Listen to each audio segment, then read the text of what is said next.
আসসালামু আলাইকুম সুপ্রিয় দর্শক মণ্ডলী। পতিত স্বৈরাচার শেখ হাসিনা, যাকে আমি লেডি লেন্দুব দর্জি বা গোপালীয় বলে থাকি, এই নষ্ট নারী শেখ হাসিনা সম্প্রতি ফোনে কথা বলেছেন একজন ছাত্রলীগের নেতার সাথে। গোপালগঞ্জ জেলার কোনো একটা এলাকার তিনি ছাত্রলীগের আহ্বায়ক কমিটির নেতা। তিনি কতক্ষণ তার সাথে কথা বললেন, শেখ হাসিনা সেই তার যে স্বভাব, সে যে একজন সাইকোপ্যাথ, একজন নষ্ট নারী, একজন উচ্ছৃঙ্খল নারী, তার প্রমাণ এই টেলিফোনেও, এই ফোন আলাপেও সেটা প্রমাণিত হয়েছে। অবৈধভাবে হলেও তিনি প্রধানমন্ত্রীর চেয়ারে বসেছেন চারবার। প্রধানমন্ত্রী চেয়ারে বসেছেন, 5বার বসেছেন। 4বার তো চার 20 বছর প্রধানমন্ত্রিত্ব করেছেন। এরপরে আবার 7 মাস 8 মাস প্রধানমন্ত্রী ছিলেন তিনি। 5বার প্রধানমন্ত্রিত্ব করেছেন তিনি। গ্রামে অনেক মানুষ বলে না, চারটিখানি কথা না, এরকম একজন মহিলা নীল নকশা করে হোক, অভিনয় করে হোক, ষড়যন্ত্র করে হোক, কৌশল করে হোক, কু করে হোক, সন্ত্রাসীপানা করে হোক, 5বার প্রধানমন্ত্রীর চেয়ারে বসেছেন। কিন্তু এত নষ্ট ক্লাসের, এত উচ্ছৃঙ্খল, এত ভারসাম্যহীন, এত সাইকো, এটা কিভাবে হতে পারে? অবৈধভাবে প্রধানমন্ত্রিত্ব করলেও এত সাইকো, এত উচ্ছৃঙ্খল হতে পারে না। তার টেলিফোন আলাপে, ফোন আলাপে সেটাই প্রমাণিত হয়েছে। তিনি ইউনূস সরকার আর 1 মাসও টিকবে কিনা সেটা বলেছেন। ছাত্রলীগের নেতার সাথে বলছেন যে আর 1 মাসও টিকে কিনা দেখো। আর সেই ছাত্রলীগের এই নেতা একটু ঠান্ডা কোল্ড ভাষায় কথা বলেছেন। এখানেও আপা আপা বলেছেন। কিছুদিন আগে কেরানীগঞ্জের যে আপা আপা আপা নিয়ে সেটা তো গানও তৈরি হয়েছে। আমেরিকাতে থাকে কেরানীগঞ্জের একজন আওয়ামী লীগের নেতার সাথে আপা আপা আপা করেছে। এরকম আপা এখানে না করলে এখানেও আপা কমবার বলেনি। এই ছেলেটা ছাত্রলীগের বুদ্ধি দিয়েছে শেখ হাসিনাকে যে আপা আপনি তো এভাবে আছেন, একজনকে দায়িত্ব দিন ভারপ্রাপ্ত, যার নির্দেশ আমরা মানবো, আমরা দল চালাবো, আমরা এভাবে চলতে পারি না কোটানকোট। তো এখানে নষ্ট শেখ হাসিনা ক্ষিপ্ত হয়ে গেছে যে পাকা পাকা কথা বাদ দিয়ে এই সেই, অর্থাৎ যেটা সে সবসময় পছন্দ করে, যে সে নিজে ছাড়া কাউকে বিশ্বাস করে না। অন্য কেউ তার সে পালিয়েছে, তারপরও এই দলের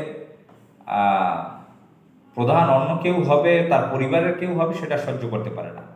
যদি তার বোন শেখ রেহেনা, তার মেয়ের কথা বলা হতো, তাও কিন্তু সে সহ্য করবে না। তার ছেলের কথা তাও সহ্য করবে না। অত্যন্ত, আমি বাইরের তার দলের লোকের কথা, আত্মীয় কথা বাদ দিলাম, সে কিন্তু এটা সহ্য করতে পারে না। আর ক্ষমতা প্র্যাকটিস করা লোকগুলো কিন্তু এরকমই হয়। অবৈধভাবে যারা ক্ষমতা প্র্যাকটিস করেছে অতীতে আমরা সেগুলো দেখেছি। সে নিজের থেকে বলেছে এরকম বকে টকে যে এরকম কথা বা পাকা পাকা কথা বাদ দিয়ে কোটানকোট, তখন আবার নিজেই বলে শেখ সেলিমকে ঘোষণা দাও না, দেখো কি হয়। এটা কিন্তু তার মনের থেকে বলে নেয়, তাকে মোটামুটি বুঝাবার জন্য। এক নষ্ট আর এক নষ্টের কথা বলে। শেখ সেলিম তার ফুফাতো ভাই। শেখ সেলিম কিন্তু একজন চরিত্রহীন ব্যক্তি। আপনারা জানেন যে নিপুণ নামের একজন সিনেমা নাটকের নায়িকা, তার রক্ষিতা। আর সে যে অশিক্ষিত এবং ভণ্ড এবং চরম উগ্র শেখ সেলিম, সেটা আপনারা জানেন যে সংসদে কিভাবে মাতাল অবস্থায় কথা বলতো। আর আমরা জানি যে, শুনেছি বনানী গুলশনে তার অফিসে সবসময় মদ নিয়ে পড়ে থাকতো। সংসদে কথা বলতো, মনে হয় যেন বোতল সাথেই রাখে, মদ খেয়ে কথা বক্তৃতা শুরু করতো। হাত কাঁপতো, হয়তো স্ট্রোক করা আছে। আর ডক্টর ইউনূসকে তিনি ডাক্তার বলেছেন, চিকিৎসক ডাক্তার বলেছেন। বাংলাদেশের আনাচে কানাচে এবং সারা বিশ্বের অধিকাংশ মানুষ ডক্টর ইউনূস সম্পর্কে জানেন যে তিনি চিকিৎসক নন। কেউ যদি তার ব্যক্তিগতভাবে চিকিৎসক ডাক্তার হন, যেমন doctor Dipu Moni, Mahathir Mohammad, doctor Mahathir Mohammad, সেটা তো তাদেরকে কেউ ওভাবে বলে না যে চিকিৎসক। চিকিৎসকের বাইরে বলে না যে তারা চিকিৎসক নন। এখন ডাক্তারকে ডক্টর বলা যায়, কিন্তু যিনি পিএইচডি ডিগ্রি অর্জন করেছেন তিনি তো ডাক্তার, চিকিৎসক নন, সেটা তো বলা যায় না। যিনি ডাক্তার তাকে ইংরেজিতে ডক্টর বলা যায়। এখন এই শেখ সেলিম সংসদে তাকে কিভাবে তাকে নিয়ে উপহাস করেছিল, ডক্টর ইউনূসকে নিয়ে তাকে ডাক্তার বলেছিলেন। কেউ একজনের কারেকশনও দেননি আওয়ামী লীগের, যে এটা ভুল হচ্ছে। তো যাই হোক, এই ধরনের মাতাল ব্যক্তির কথাও বলল শেখ হাসিনা, পতিত স্বৈরাচার, যে তাকে দায়িত্ব দিয়ে দেখো না, আর সে সবাইকে দেখে নেবে এক এক করে। সে বাংলাদেশে আসবে, এরা ক্ষমতাচ্যুত হবে, 1 মাসও টিকবে না, সে তারপর সবাইকে দেখে নেবে, সে এই ধরনের হুমকি দিয়েছে। এই পতিত স্বৈরাচার শেখ হাসিনা কিভাবে এই সাহসগুলো ভারতে বসে পাচ্ছে? তার কিন্তু পাসপোর্টের যে মেয়াদ ছিল সেটা শেষ, এখন কিন্তু সম্পূর্ণ সে অবৈধভাবে ভারতে আছে। ভারত তাকে কোন আইনে তাকে এখানে রেখেছে, ভারতে রেখেছে?